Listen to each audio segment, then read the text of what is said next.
Rome failed for several reasons, but let's start with a picture in your head. Imagine a city so powerful it ruled half the world.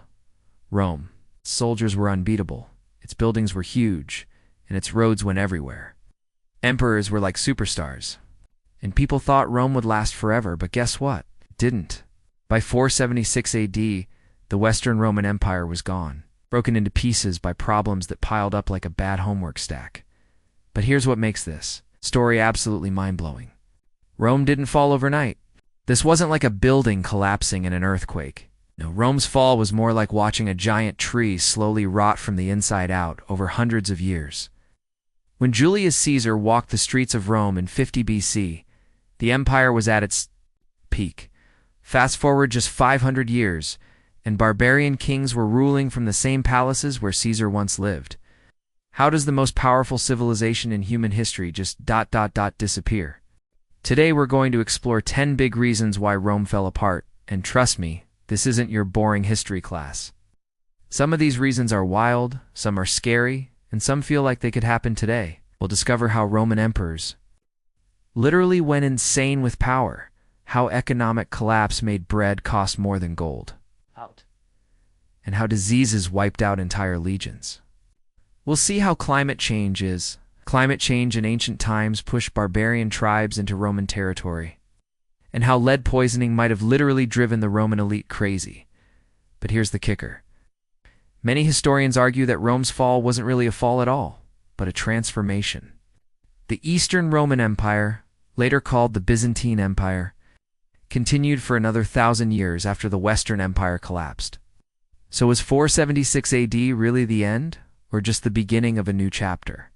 So grab a snack, hit that subscribe button, and let's jump into reason number 1. The leaders were a total mess. First, let's talk about how Rome's leaders went from heroes to zeros. In the early days, Roman leaders were tough, smart guys like Julius Caesar, who fought battles and made Rome stronger. Caesar crossed the Rubicon River in 49 BC, essentially, declaring war on the Roman Senate because he believed the Republic was broken and needed strong leadership. Augustus, Rome's first emperor, ruled for 45 years and brought peace and prosperity.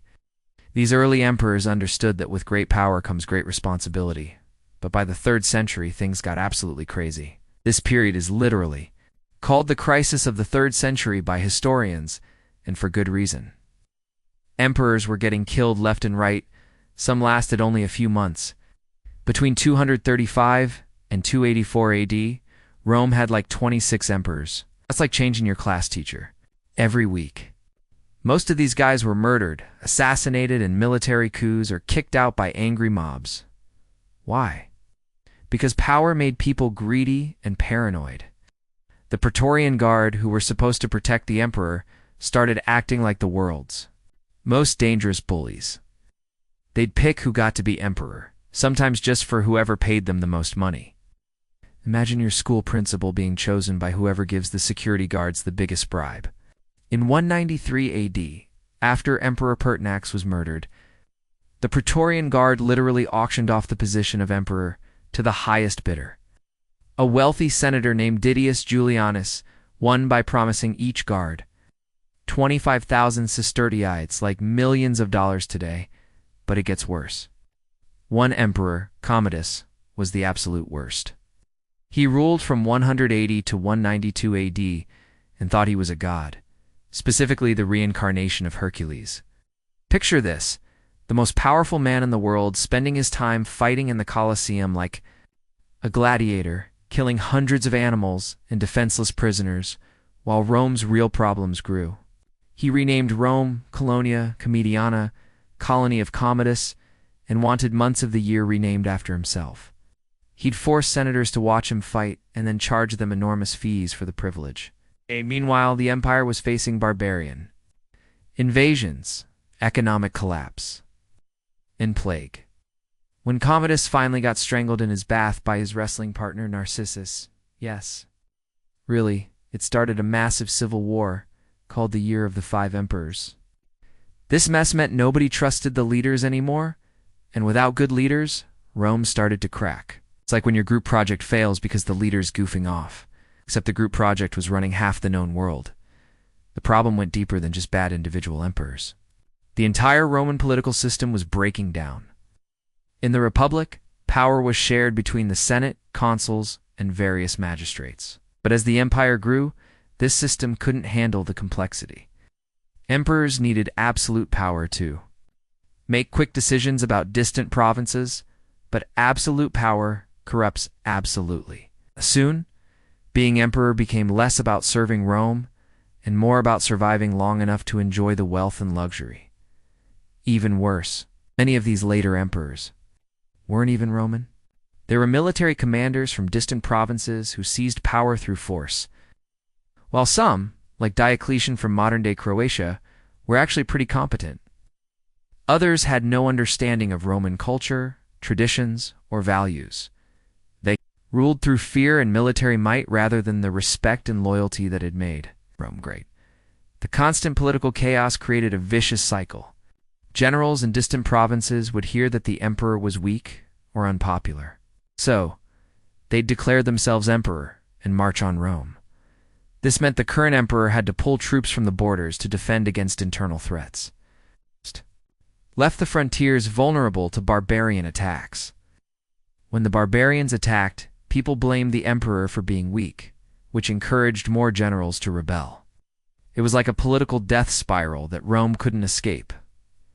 Let's move to reason number 2. Reason 2 is all about money troubles, and this gets really interesting when you understand how Roman economics actually worked. Rome was super rich once thanks to conquering new lands. Every time they won a war, they got gold, silver, slaves, and tribute payments. It was like hitting the jackpot in a video game, except the jackpot funded the greatest military machine in history. Here's how it worked. Rome would conquer a place like Gaul, modern France, enslave hundreds of thousands of people, steal all the gold and silver, and then force the survivors to pay taxes forever. The wealth from conquering Dacia, modern Romania, in 106 AD was so enormous that Emperor Trajan could afford to build massive forums, baths, and monuments that still stand today. Roman engineers estimate that Trajan's column alone cost the equivalent of $60 million in modern money. But by the 3rd century, they weren't conquering much anymore. The empire had reached its natural borders, the Atlantic Ocean, the Sahara Desert, and the Rhine and Danube rivers. Beyond these boundaries lived tribes that were too poor to be worth conquering or too fierce to be easily defeated. No new lands meant no new treasure. But Rome still needed massive amounts of money to pay for the world's largest army, an enormous bureaucracy, and spectacular public entertainments. So how do you pay for a huge army and fancy palaces when the money's running out? The emperors tried a sneaky trick that governments still use today. They made their coins cheaper. The denarius, Rome's main silver coin, originally contained about 98% pure silver. But desperate emperors started mixing in cheaper metals like copper and tin. By the time of Emperor Gallienus in 260 AD, the silver denarius was only about 5% silver. It was like turning a chocolate bar into mostly wrapper. But people still had to pretend it tasted the same. People weren't stupid, though. Merchants and traders quickly figured out that the new coins were basically worthless. This created runaway inflation that would make modern economists cry. A measure of wheat that cost 8 denarii in 200 AD cost 120,000 denarii by 344 AD. That's not a typo. Prices increased by 15,000 times. Imagine if a hamburger that costs $5 today suddenly costs $75,000. A loaf of bread that costs 1 coin now cost hundreds. This inflation destroyed the Roman middle class. Soldiers, government workers, and artisans found their salaries becoming worthless almost overnight. A legionnaire's annual salary could buy less food in a month than it used to buy in a year. People stopped trusting money altogether, so they went back to bartering, trading chickens for clothes, wine for tools, just like people did before money was invented. The wealthy, of course, figured out how to protect themselves.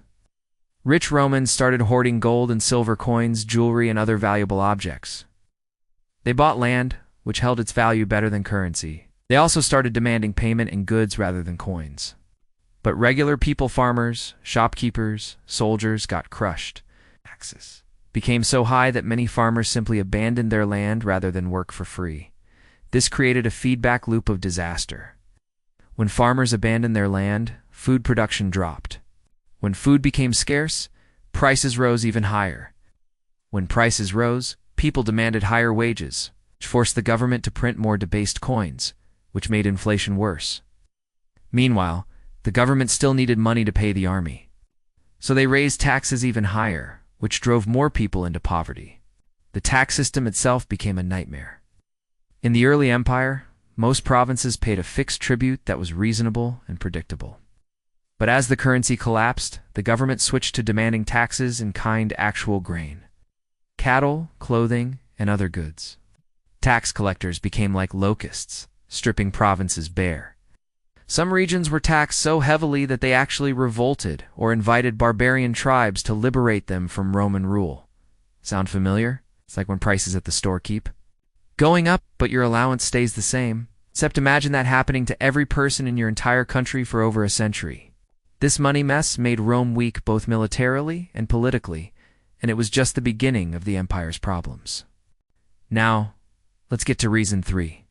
The empire got too big. And this is where Roman ambition literally became Rome's downfall. Picture this. At its peak around 117 AD, Rome controlled over 2.3 million square miles. That's bigger than the entire continental United States. The empire stretched from the cold, foggy highlands of Scotland to the blazing deserts of Sudan, from the Atlantic coasts of Portugal to the mountains of Armenia. To put this in perspective, a message sent from Rome to a garrison on Hadrian's wall in northern England would take about 40 days to arrive. The weather was good, and barbarians didn't attack the messengers. A letter to the eastern frontier in modern-day Iraq could take 3 months. Imagine trying to run a business where it takes months just to ask your employees a question and months more to get an answer. Rome needed approximately 400,000 soldiers to defend these massive borders. These weren't just sitting in comfortable barracks in Italy. They were spread across thousands of miles of hostile frontier. Legions in Britain had to deal with painted Pictish warriors charging out of misty forests. Troops in Syria faced Persian heavy cavalry and desert raiders. Soldiers on the Danube frontier fought Germanic tribes who were getting more organized and dangerous every year. The logistics alone were mind-boggling. Every single one of these soldiers needed food, weapons, armor, and pay. A Roman legion consumed about 2,000 tons of grain per year, plus enormous quantities of meat, wine, olive oil, and other supplies. Multiply that by hundreds of legions and auxiliary units, and you're talking about moving millions of tons of supplies across thousands of miles of primitive roads every single year. When emperors like Trajan decided to add even more territory, like Dacia in 16 AD, or Mesopotamia in 116 AD, it made everything exponentially worse. More land meant more enemies, more costs, more communication delays, and more opportunities for things to go wrong. It was like trying to expand a video game map while monsters keep spawning faster than you can defeat them. The administrative burden was crushing. Each province needed a governor, tax collectors, judges, engineers to maintain roads and aqueducts, and officials to handle trade disputes, criminal cases, and local politics. These weren't simple jobs. Provincial governors were essentially running small countries. The governor of Egypt, for example, controlled a population of about 8 million people and managed the grain supply that fed the city of Rome itself. But here's where it gets really complicated. All these provinces had different languages, cultures, religions, and legal traditions. Roman law worked fine for Romans, but what about Egyptian priests, Germanic tribal chiefs, or Celtic druids? Each province needed different approaches, different compromises, and different solutions to local problems. The central government in Rome simply couldn't micromanage everything. Distance created even more problems. Faraway provinces started acting independently because they had to. Barbarians attacked the Rhine frontier, local commanders couldn't wait months for orders from Rome. They had to act immediately. Over time, these provincial armies became more loyal to their local commanders than to distant emperors they'd never seen. Some provinces were so far from Rome that they might as well have been different countries. Roman Britain, for example, developed its own distinct culture, economy, and military traditions. When the central government weakened in the 3rd and 4th centuries, these distant provinces started asking themselves, why do we need Rome at all? The economic costs of overextension were staggering. Maintaining roads, fortifications, and administrative buildings across such a vast territory required constant investment. Hadrian's Wall alone, just one fortification in one province, required 20,000 soldiers to build and thousands more to maintain. The great border fortifications along the Rhine and Danube were even more expensive. This overextension was like stretching a rubber band until it snaps. And by the 3rd century, Rome was starting to break. Emperors faced an impossible choice. Either spend enormous resources defending worthless frontier territory, or abandon strategic positions and invite barbarian invasions. Either choice led to disaster. Reason 4 is a big one. Barbarians attacking from all sides. And this isn't just about random raids. This was a centuries-long demographic and military revolution that completely changed the ancient world. Rome had enemies who could see it, was getting weak, and they were getting stronger, smarter, and more organized every year. Let's start with who these barbarians actually were. The Romans called anyone who wasn't Roman or Greek a barbarian, but these weren't primitive cave dwellers. Tribes like the Goths, Vandals, Franks, and Alemanni were sophisticated societies with their own kings, laws, and military traditions. Many had been trading with Rome for centuries, and some of their leaders had even served in the Roman army. They knew Roman tactics, Roman weaknesses, and Roman wealth. By the 4th century, these tribes were facing their own pressures. Climate change was making their traditional homelands less hospitable. The Huns, a fearsome nomadic people from the Asian steppes, were pushing westward and displacing Germanic tribes from their ancestral territories. It was like a massive game of dominoes, with each displaced tribe pushing against the next until the pressure reached Rome's borders.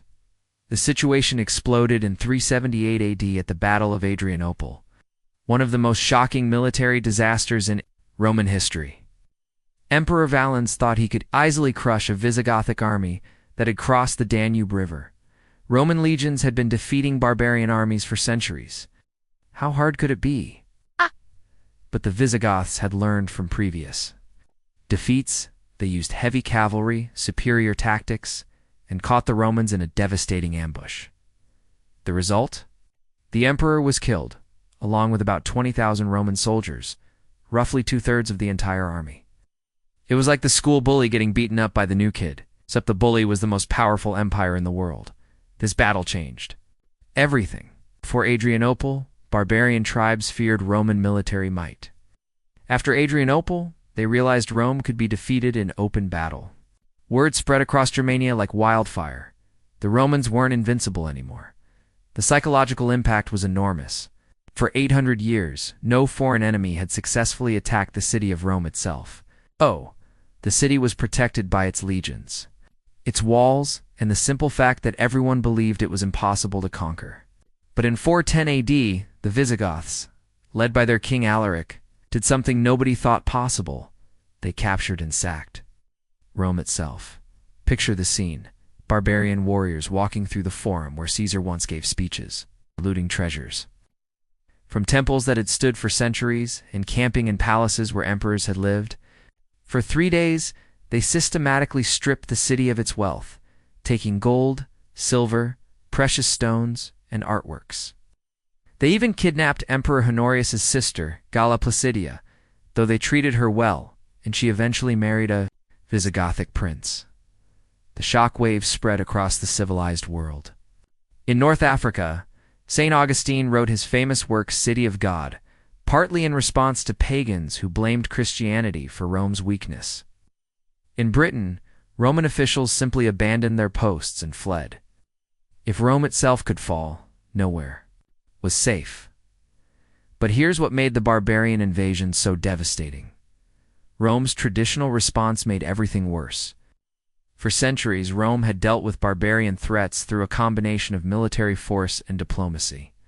They'd hire some tribes as mercenaries to fight other tribes. They'd pay tribute to dangerous enemies to keep them away. They'd relocate friendly tribes inside Roman territory as foederati, federates. In exchange for military service, this strategy worked when Rome was strong and could play different barbarian groups against each other. But when Rome weakened, these hired barbarians became more powerful than their Roman employers. Barbarian mercenaries realized they could simply take what they wanted rather than waiting to be paid. Barbarian tribes settled inside Roman territory began acting like independent kingdoms rather than Roman subjects. The situation became absurd. By the 5th century, the Roman army defending Italy was mostly Germanic tribesmen, led by barbarian generals who happened to hold Roman titles. In 476 AD, when the Germanic chieftain Odoacer deposed the last Western Roman emperor, he was technically a Roman officer, rebelling against his commander-in-chief. The fall of Rome was really a hostile takeover by Rome's own employees. Attacks kept chipping away at the empire's strength, resources, and morale. Each successful barbarian raid encouraged more attacks. Each Roman defeat emboldened more enemies. Each territory lost to barbarian settlement meant fewer taxes and fewer recruits for the Roman army. It was a death spiral that Rome couldn't escape, and it fundamentally changed the map of Europe forever. Let's move to reason 5. Diseases that killed tons of people, and this is where the story gets really dark. Rome was a busy place, with crowded cities and trade routes stretching from Britain to China. But those same trade routes that brought silk, spices, and wealth also brought microscopic killers that would devastate the empire. Around 165 AD, during the reign of Marcus Aurelius, yes, the philosopher-emperor from the movie Gladiator, something horrific arrived in Rome, the Antonine Plague. Modern scientists think it was probably smallpox, one of the deadliest diseases in human history. Imagine a horror movie, but it's real, and it's happening across an entire continent. Here's how it probably started. Roman legions were fighting in Mesopotamia, modern Iraq, against the Parthian Empire. When they captured the city of Seleucia, soldiers looted temples and houses, unknowingly releasing whatever pathogen had been incubating in the local population. The disease hitchhiked back to Rome with returning troops, and from there, it spread. Along every road, river, and trade route in the empire, the symptoms were terrifying. Victims developed high fevers, severe headaches, and a rash that turned into pus-filled blisters covering their entire body. Many victims went blind. Others suffered internal bleeding. Death rates were probably around 25 to 30% of everyone who caught it, and in some areas, nearly everyone caught it. The numbers are staggering. Some historians estimate the Antonine Plague killed 10% of the entire Roman population, that's around 5 million people. To put that in perspective, that's like the entire population of Norway just disappearing. Soldiers, farmers, artisans, slaves, senators, even emperors weren't safe. Marcus Aurelius himself probably died from the plague in 180 AD, but the Antonine Plague was just the beginning. In the 3rd century, an even worse pandemic struck, the Plague of Cyprian, named after a Christian bishop who wrote terrifying descriptions of its effects. Cyprian described bodies piling up in streets with nobody left alive to bury them, entire cities becoming ghost towns and survivors fleeing to the countryside in desperate attempts to escape infection. This plague was probably a hemorrhagic fever, like Ebola, which means victims literally bled to death from their eyes, nose, and mouth. Cyprian wrote, the bowels, relaxed into a constant flux, discharged the bodily strength. Fire originated in the marrow, ferments into wounds of the fauces throat. The intestines are shaken with a continual vomiting. The eyes are on fire with the injected blood. The demographic impact was catastrophic. Rome's population, which had been around 1 million people at its peak, shrank to maybe 100,000 by the 6th century. Entire regions became depopulated. Archaeological evidence shows layers of abandoned buildings, empty farms, and ghost towns across the former empire, but the real killer wasn't just the immediate Death toll it was the long-term economic and military collapse that followed. When farmers died, food production crashed. When artisans died, manufacturing stopped. When soldiers died, the army couldn't defend the borders. When tax collectors died, government revenue disappeared. Parents died, there weren't enough children to replace the previous generation. The psychological impact was just as devastating. Romans had believed their empire was blessed by the gods and destined to rule forever. How could they explain why divine favor had apparently abandoned them? Some blamed Christianity for angering the old gods. Others blamed the old gods for being weak against the Christian God. Many simply lost faith in everything and everyone. These plagues also created perfect conditions for barbarian invasions. Weakened Roman armies couldn't defend the frontiers effectively. Depopulated provinces couldn't pay taxes or provide recruits. Meanwhile, barbarian tribes that had been less affected by the diseases saw opportunities to raid and settle in formerly Roman territories. It's like when everyone in your class gets sick and school shuts down. Except imagine that happening to an entire civilization for decades at a time. These plagues made Rome weaker, and unlike military defeats or political crises, there was no way to fight back against microscopic enemies. It's a reminder that even tiny germs can take down the mightiest empire in history. Reason 6 is about the weather turning bad. And this is where ancient history meets modern climate science in fascinating ways. Back when Rome was strong, roughly from 200 BC to 200 AD, the climate was unusually warm and stable.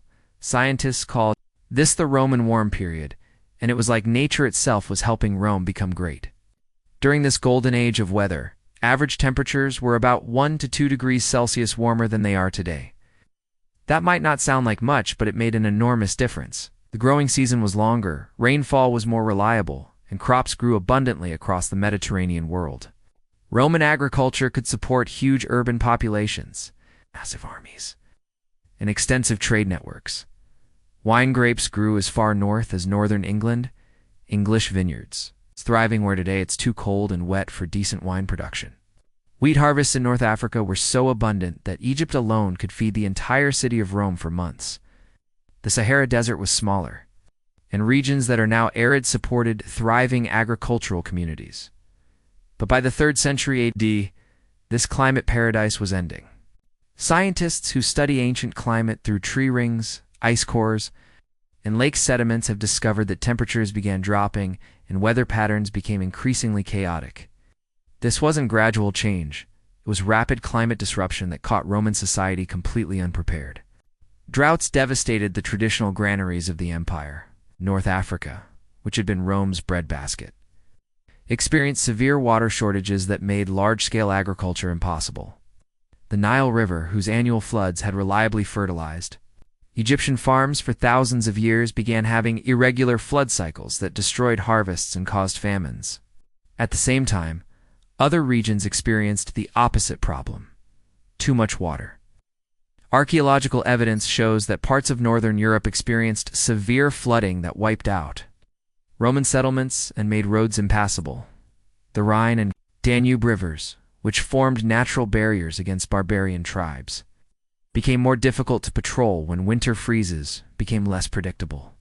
Climate change also triggered massive population movements that destabilized the entire ancient world. The Huns, those fearsome nomadic warriors who terrorized both Romans and barbarians, were probably driven westward from Central Asia by desertification and cooling temperatures that made their traditional pastoralist lifestyle impossible.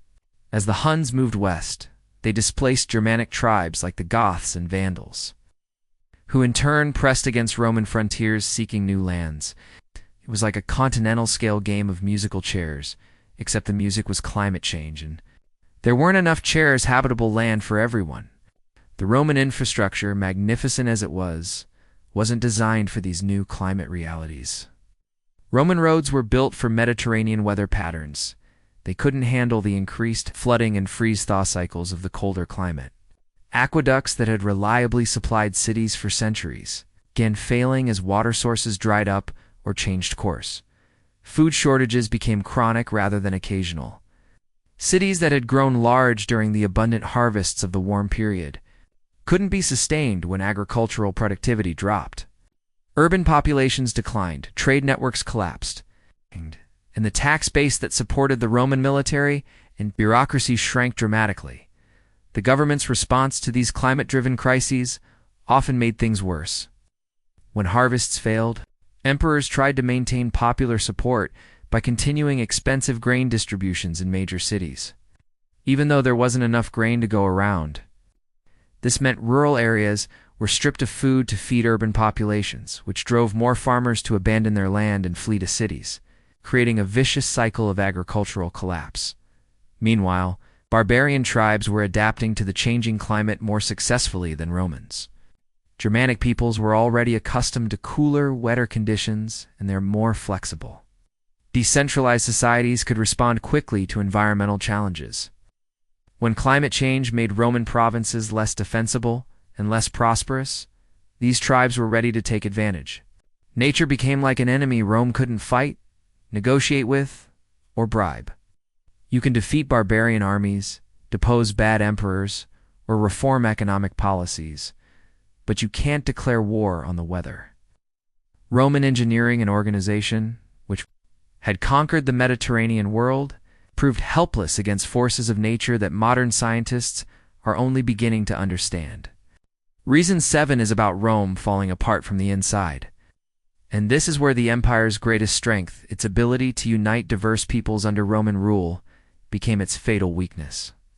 Rome used to be like one big family, with everyone proud to be Roman regardless of whether they were born in Spain, Egypt, or Gaul. But by the 4th century, that unity was cracking apart like a mirror hit by a hammer. The crisis began when Emperor Diocletian made a decision that seemed logical, but ultimately doomed the Western Empire. In 285 AD, he split Rome into two halves. The Eastern Empire, with its capital at Constantinople, modern Istanbul, and the Western Empire, still centered on Rome itself. His reasoning made sense. The empire was too big for one person to govern effectively, but division created rivalry, jealousy, and ultimately two separate civilizations. The East got the better deal in every way.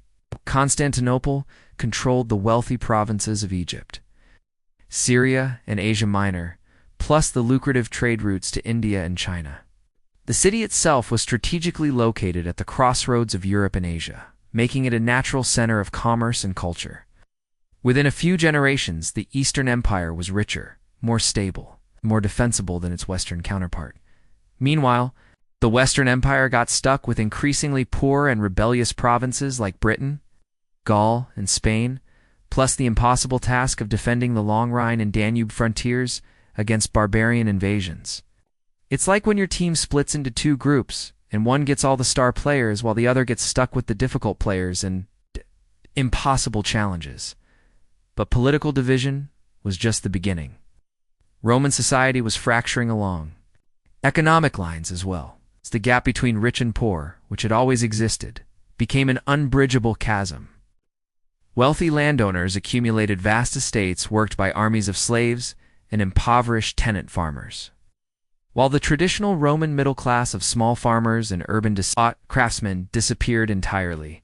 These super-rich elites lived in luxury that would make modern billionaires jealous. Archaeological excavations of late Roman villas reveal heated floors, private bath complexes, elaborate mosaics, and dining rooms that could host hundreds of guests. One villa in Sicily had over 60 rooms decorated with some of the finest artwork. In the ancient world, meanwhile, ordinary Romans lived in overcrowded, unsanitary apartment buildings and struggled to afford basic necessities.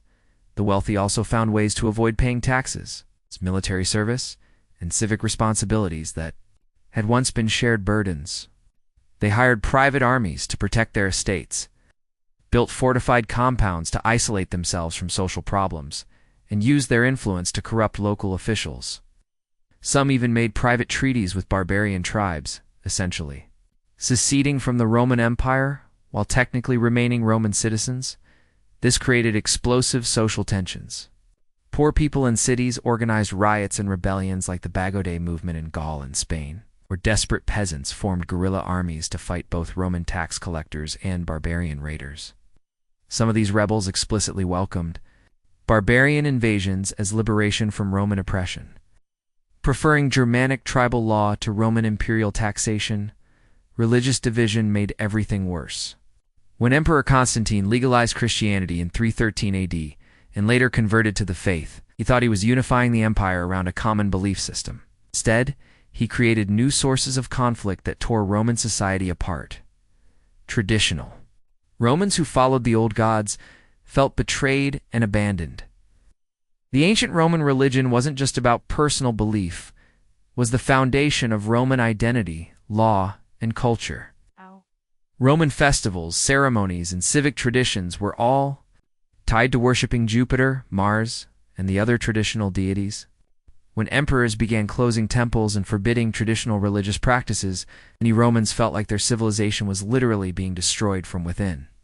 Christians, meanwhile, were deeply divided among themselves.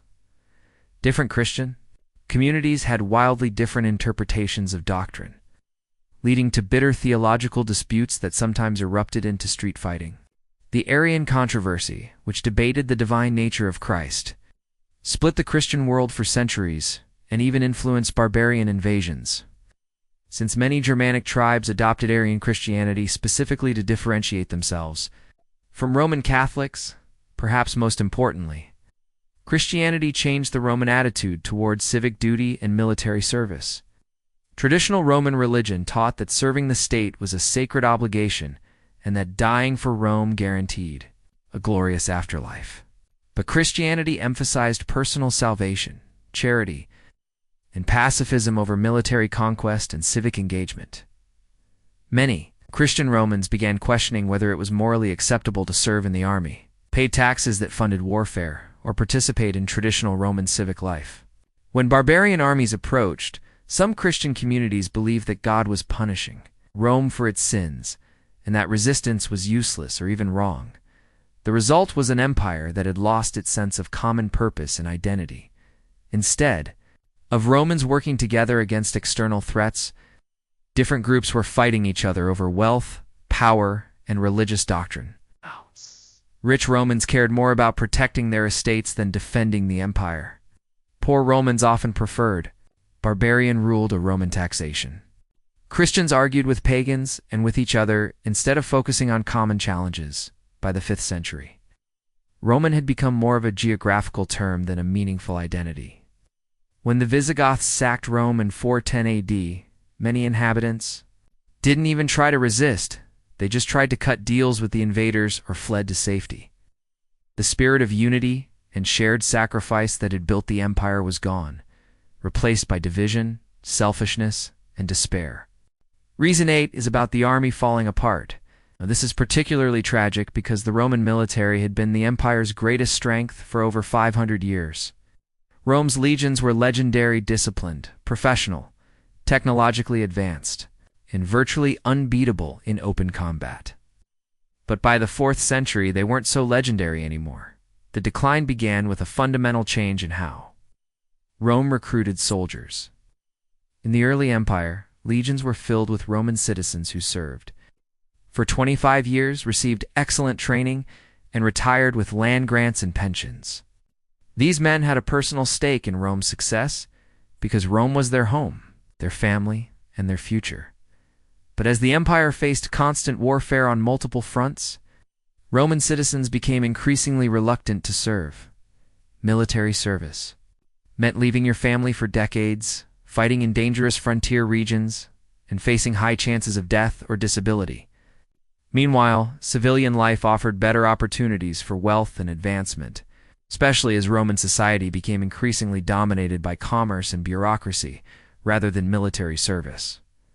Desperate for soldiers, emperors began hiring barbarians as mercenaries. At first, this seemed like a smart solution. Germanic warriors were physically tough, experienced fighters, and they worked for lower wages than Roman citizens. They could be stationed on frontiers where they'd naturally fight their own tribal enemies. And they seemed loyal as long as the pay arrived on time. But hiring barbarian mercenaries created a deadly trap. These foreign soldiers fought for money, not for Rome. If the pay stopped, they'd leave. If someone offered them better pay, they'd switch sides. They decided Roman territory looked attractive for settlement, they'd simply take it. It's like hiring someone to do your homework and discovering they're selling the answers to your enemies. Even worse, Roman military standards began declining across the board. Traditional Roman training was incredibly rigorous. Recruits spent months learning sword fighting, formation tactics, engineering, and siege warfare. They practiced building camps, constructing roads, and operating complex siege machines. By the time they were deployed, Roman soldiers were both warriors and engineers capable of building bridges, fortifications, and military infrastructure anywhere in the known world. But barbarian mercenaries didn't receive this training. Increasingly, Roman officers didn't want to pay for it. Training was expensive and time-consuming, and there was constant pressure to get soldiers to the frontier as quickly as possible. Raw recruits were thrown into combat with minimal preparation, leading to high casualty rates and poor performance. Roman military technology also stagnated. While enemies like the Huns developed new weapons and tactics, like powerful composite bows and heavy cavalry charges that could break traditional Roman formations, the Roman army clung to outdated equipment and strategies that had worked centuries earlier but were increasingly ineffective against new threats. The famous Roman short sword gladius and rectangular shield scutum were perfect for the disciplined, close formation fighting that had conquered the Mediterranean. But they were useless against Hun horse archers who could shoot accurately while riding at full gallop, or against Gothic heavy cavalry wearing metal armor that Roman weapons couldn't penetrate. Roman fortifications also fell into disrepair. Hadrian's Wall, that massive stone barrier across northern Britain, began crumbling because nobody wanted to spend money maintaining it. Watchtowers along the Rhine and Danube frontiers were abandoned or left with skeleton crews who couldn't effectively patrol their territories. When barbarians attacked, they often found Roman defenses unmanned or in ruins. The command structure became hopelessly corrupt. Roman officers started selling military positions to the highest bidder rather than promoting based on merit. Wealthy Romans could buy their way into leadership roles without any military experience. Competent soldiers were passed over because they couldn't afford bribes. This meant Roman armies were often led by incompetent commanders who had no idea how to fight or inspire their troops. Supply systems that had once been the envy of the ancient world broke down completely.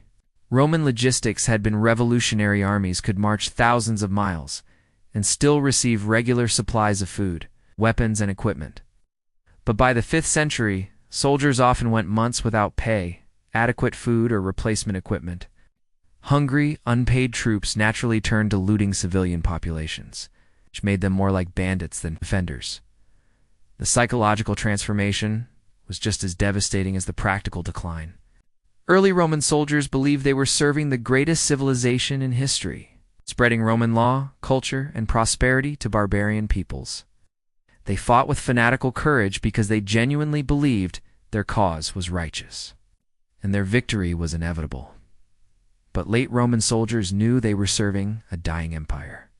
They watched barbarian tribes carve up Roman provinces while Roman politicians fought among themselves. They saw their own commanders selling out Roman interests for personal gain. They realized that barbarian kingdoms often offered better pay, more reliable leadership, and brighter futures than continued service to Rome. Many Roman soldiers simply switched sides. Entire legions defected to barbarian armies, bringing their training, equipment, and knowledge of Roman tactics with them. The most successful barbarian leaders were often former Roman officers who understood both Roman weaknesses and barbarian strengths.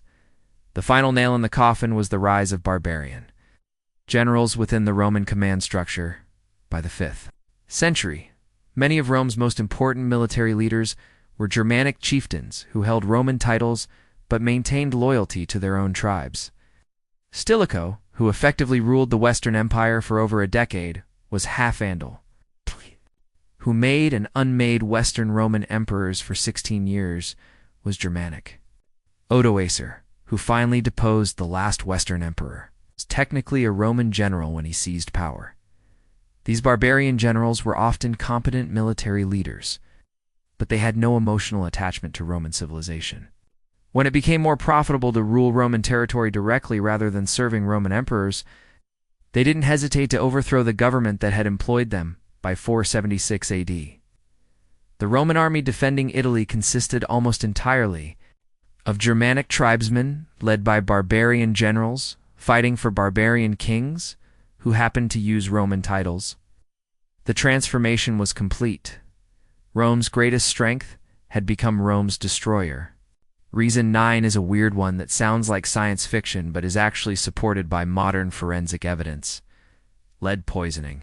Romans loved using lead for everything, and I mean everything: cookware, cosmetics, hair dye, and even as a sweetener for wine and food. But lead is one of the most toxic substances known to science. And the Roman elite were essentially poisoning themselves every single day for centuries. Here's how extensive Roman lead use actually was.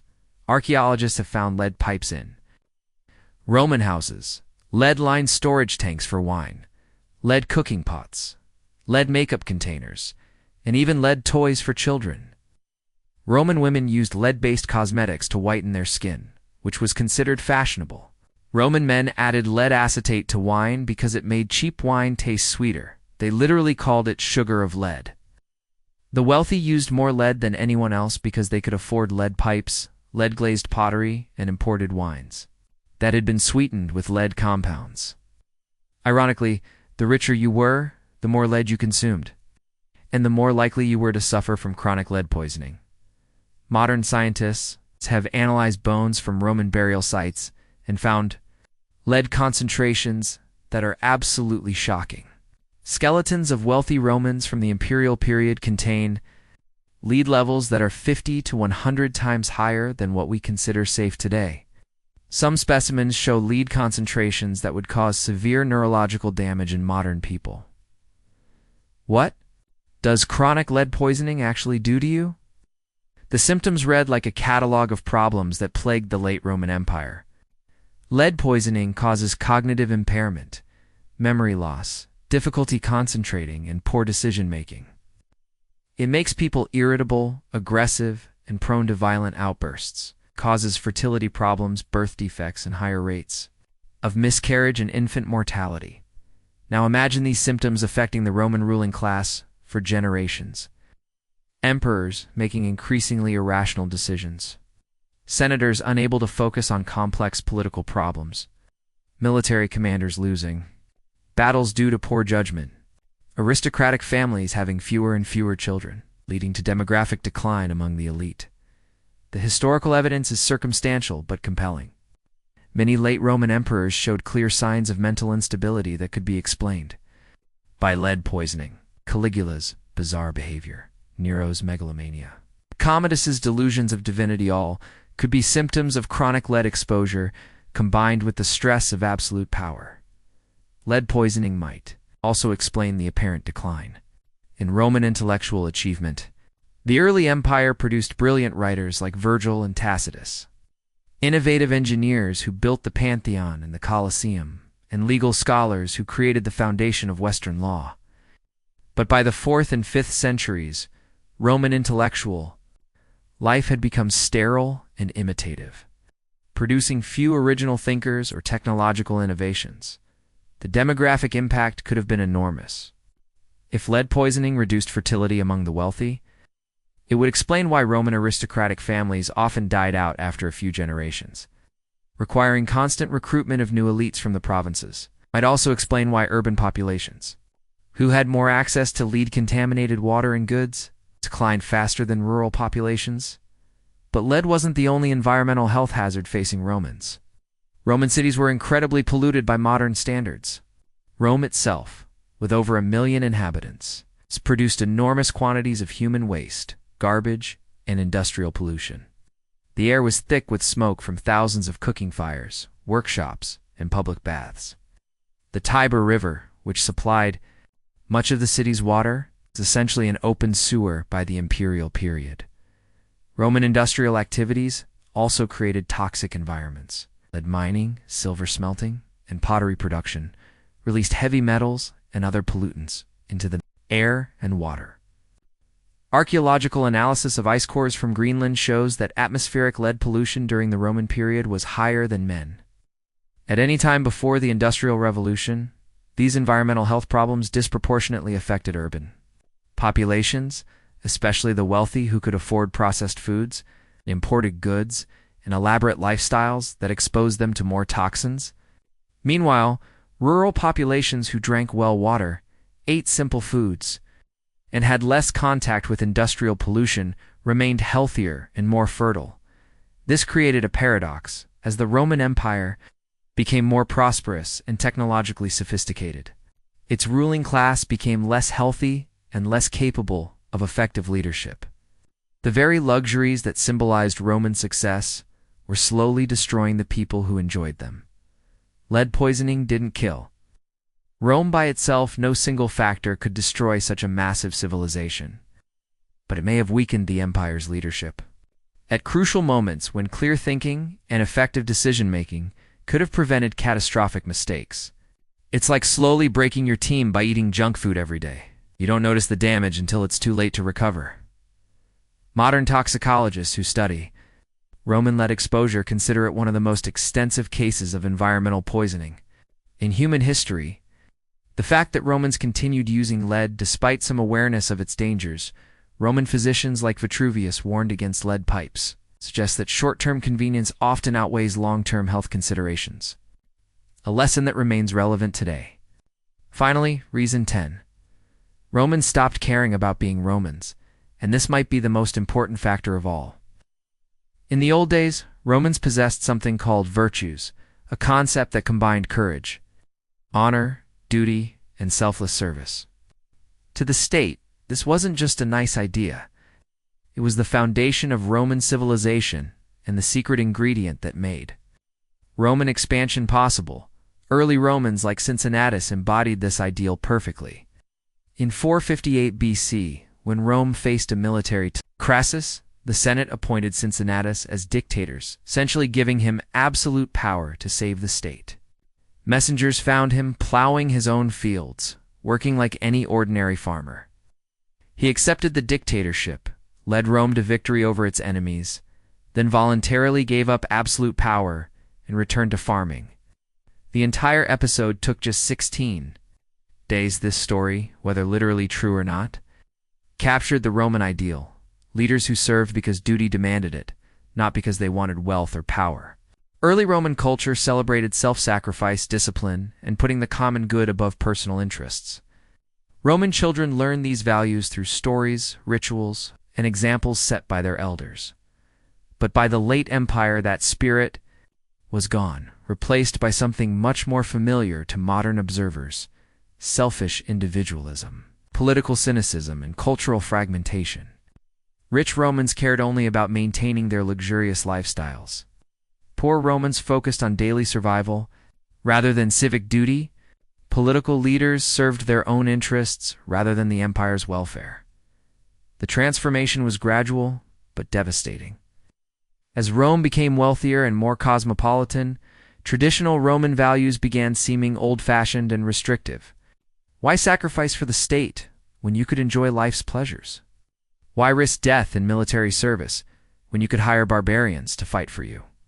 Why participate in time-consuming civic duties when you could delegate responsibility to professional bureaucrats?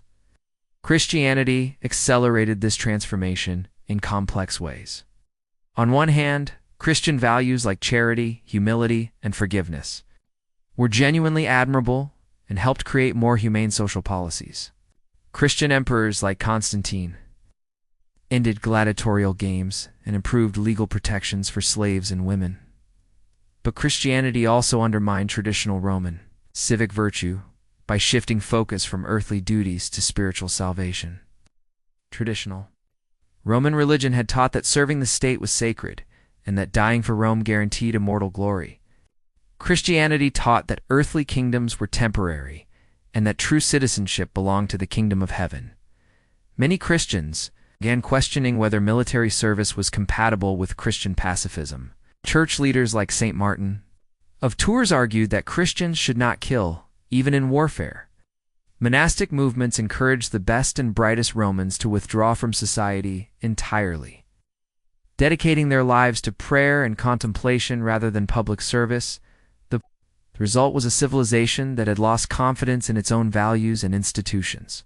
When Visigoths approached Rome in 408 AD, many Romans believed that God was punishing the empire for its sins and that resistance was futile or even wrong. Instead of fighting, they negotiated, paid tribute, or simply fled. The psychological impact of military defeats reinforced this cultural pessimism. Romans had grown up believing their empire was destined to rule the world forever. When barbarian armies repeatedly defeated Roman legions and conquered Roman provinces, it shattered the fundamental myth that had sustained Roman civilization. For centuries, some Romans responded by embracing apocalyptic Christianity, believing that the end of Rome meant the end of the world itself. Others converted to barbarian customs, adopting Germanic dress, laws, and lifestyles. Still others retreated into private worlds of luxury and entertainment, ignoring public affairs entirely. The educational system that had once produced capable administrators, skilled generals, civic-minded leaders was replaced by religious instruction, focused on theology rather than practical skills.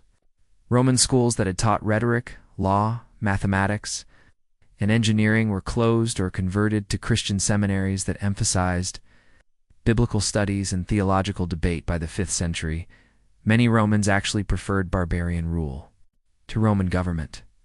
Barbarian kings often provided better security, lower taxes, and more predictable justice than corrupt Roman officials.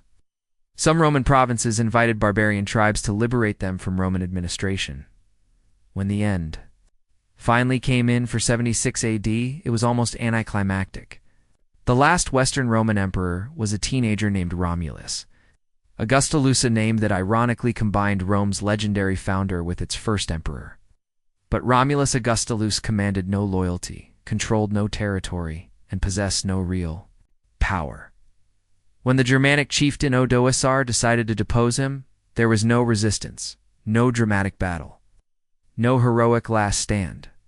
Odoacer simply walked into the imperial palace, told the boy emperor to abdicate, and sent the imperial regalia to Constantinople with a polite letter explaining that the West no longer needed an emperor. It was like a corporate takeover rather than a military conquest, businesslike, efficient, and utterly lacking in the drama that had characterized earlier Roman history. The Roman Empire didn't fall with a bang. It ended with a whimper, and the silence was deafening. So what's the big lesson from this 1,000-year saga of rise and fall?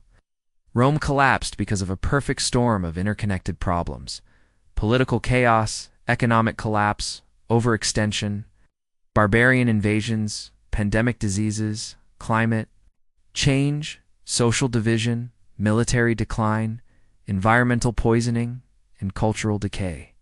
No single factor could have destroyed such a massive civilization, but together they created a cascade of failures that proved impossible to reverse. But here's the really scary part. Many of these same problems are happening in our world today. Modern nations struggle with political polarization, economic inequality, and cultural fragmentation. We face climate change, pandemic diseases, and environmental pollution. We deal with mass migration, technological disruption, and the challenge of governing complex, diverse societies. The parallels aren't perfect. History doesn't repeat exactly, but it often rhymes. The question is, are we learning from Rome's mistakes, or are we repeating them? Some lessons seem especially relevant today. Rome's experience shows that political institutions can decay surprisingly quickly when leaders prioritize personal gain over public service. Economic inequality can reach levels that threaten social stability and political legitimacy. Military superiority can evaporate when societies lose the will to defend their values and institutions. Perhaps most importantly, Rome's fall demonstrates that civilizations aren't permanent. They require constant maintenance, renewal, and adaptation to survive changing circumstances. Success can breed complacency, and complacency can lead to collapse. But Rome's story isn't entirely pessimistic. The Eastern Roman Empire, later called the Byzantine Empire, survived for another 1,000 years after the Western Empire fell. It adapted to new challenges, reformed its institutions, and preserved much of Roman law, culture, and knowledge through the Dark Ages. Even in the West, Roman influence never completely disappeared. Roman law became the foundation of European legal systems. Latin evolved into Spanish, French, Italian, and other Romance languages. Roman architectural and engineering principles influenced building design for centuries. Roman political concepts, like republicanism and citizenship, shaped modern democratic institutions. In many ways, we're all Romans now. Our legal systems, languages, architectural styles, and political institutions carry DNA from the civilization that collapsed 1,500 years ago. Rome fell, but Roman ideas conquered the world in ways that Roman legions never could. The real question isn't whether our civilization will face challenges it will. The question is whether we'll respond with the wisdom, courage, and adaptability necessary to overcome them. Rome's fall reminds us that no society is too powerful, too wealthy, or too advanced to fail. But it also shows us that human creativity, resilience, and determination can preserve the best of our achievements even through the darkest periods of history. Are we making the same mistakes as Rome? That's for you to decide. Tell me what you think in the comments. Do you see parallels between Rome's problems and modern challenges? Which of these 10 factors worries you most about our own civilization? If you found this deep dive into Roman history fascinating, smash that like button and subscribe for more historical adventures. Next time, we're flipping the script and exploring how Rome went from a tiny village of mud huts to the master of the Mediterranean world. We'll discover the secrets of Roman success, the innovations that made their empire possible, and the lessons modern nations can